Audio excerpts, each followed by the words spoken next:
Masih bersama saya Ulfaulia, pemirsa kembali kami sampaikan 3 berita utama Kaltim hari ini. Arena judi sabung ayam di Karangjoang, Balikpapan digerebek, 3 orang jadi tersangka.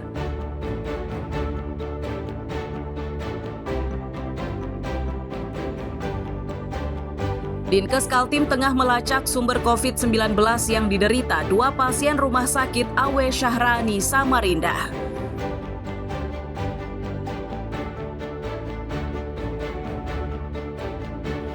Yuk, isi waktu liburan sekolah dengan bermain sambil berenang di Karangjoang Water Fun, Balikpapan.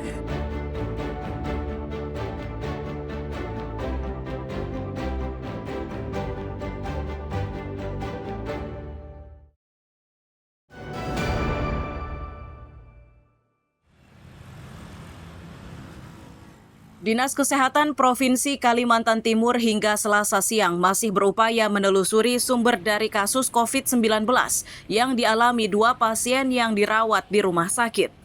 Hasil penelusuran mereka dipersempit setelah kedua pasien tidak pernah pergi ke luar negeri. Langkah yang dilakukan yakni dengan menelusuri orang-orang yang pernah kontak dengan kedua pasien tersebut. Petugas medis juga menelusuri masa lalu kedua pasien, apakah memiliki riwayat COVID-19 atau tidak. Sebab hal itu akan mempengaruhi jika pasien yang pernah terjangkit berpotensi kembali terjangkit COVID-19. Dinas Kesehatan juga menunggu hasil uji dari Laboratorium Banjarbaru di Kalimantan Selatan. Hasil uji lab untuk memastikan jenis varian COVID yang diderita kedua pasien tersebut. Jadi telusur yang kami lakukan tuh karena memang dia tidak pernah perjalanan luar negeri ya, kemudian pasien ini lokal, memang kita telusuri. Dan hasilnya memang seperti itu. Yang kedua, kita akan meneruskan sampel yang kemarin diambil yang positif akan kita bawa ke Banjarbaru karena di Banjarbaru itu laboratorium milik pemerintah pusat atau Kementerian Kesehatan Republik Indonesia gitu. Nanti akan kita cek ke sana PCR-nya apakah memang COVID dengan jenis varian baru ini atau memang prolong COVID. Sebelumnya, 2 pasien di Rumah Sakit Umum Abdul Wahab Syahrani, Samarinda positif terjangkit COVID-19. Kondisi tersebut diketahui saat pasien menjalani swab antigen. Amir Hamzah dan Iswanto melaporkan dari Samarinda.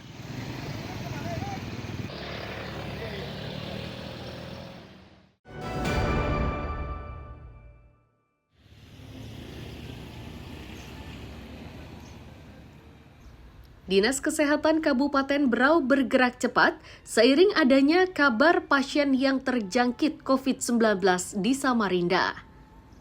Salah satunya dengan mengirim surat imbauan ke semua puskesmas se-Kabupaten Berau untuk meningkatkan kewaspadaan dini. Bidang Pencegahan dan Pengendalian Penyakit atau P2P Dinkes Berau menegaskan, hingga Selasa siang belum ada laporan pasien yang terindikasi atau terjangkit COVID-19.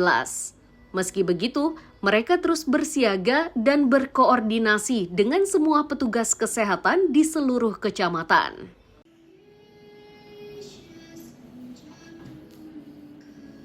Alhamdulillah di Kabupaten Berau sampai dengan hari ini belum ada yang terdeteksi COVID-19, tetapi himbauan kami kepada masyarakat yang pertama jangan panik, yang kedua itu tetap menerapkan pola perilaku hidup bersih dan sehat, karena bagaimanapun juga itu sangat penting dalam rangka mengendalikan penyakit tersebut. Kami dari Dinas Kesehatan sudah membuatkan edaran yang pagi ini sudah disampaikan ke seluruh puskesmas di Kabupaten Berau itu untuk melakukan upaya-upaya pencegahan pengendalian khususnya terhadap COVID ini ya.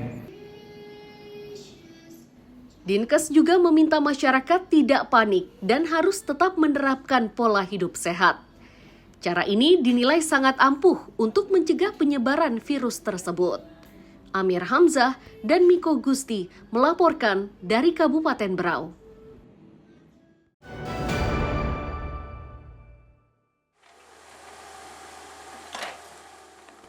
Eksavator mini milik UPTD PUPR Samarinda dikerahkan untuk mengeruk dan menyingkirkan material longsor di kawasan Mugirejo, Sungai Pinang, Samarinda. Upaya ini dibantu dengan menurunkan sejumlah truk pengangkut milik PUPR serta relawan dan warga setempat. Ketua RT setempat menyatakan longsornya tanah perbukitan terjadi saat diguyur hujan deras pada Selasa lalu. Dari catatan mereka, pergeseran tanah terjadi di 4 titik, yakni Gang Muklis, depan masjid, kawasan pondok pesantren, dan 4 rumah warga.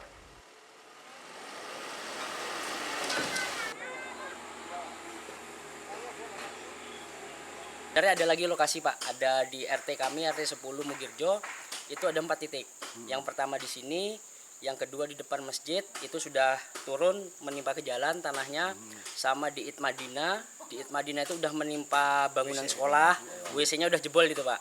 Itu udah jebol, dan yang terakhir tempatnya Pak Sugeng. Nah Pak Sugeng itu sudah jebolkan di dapurnya beliau juga. Kalau yang terdampak 1, ini 2, 3 kakak, 4 kakak Pak yang terdampak. Petugas UPTD PUPR Samarinda mengaku pekerjaan pada titik longsor itu jadi skala prioritas. Kebijakan itu dilakukan karena titik longsor selama musim hujan cukup banyak. Tercatat terdapat 50 titik yang harus dikerjakan dengan cepat.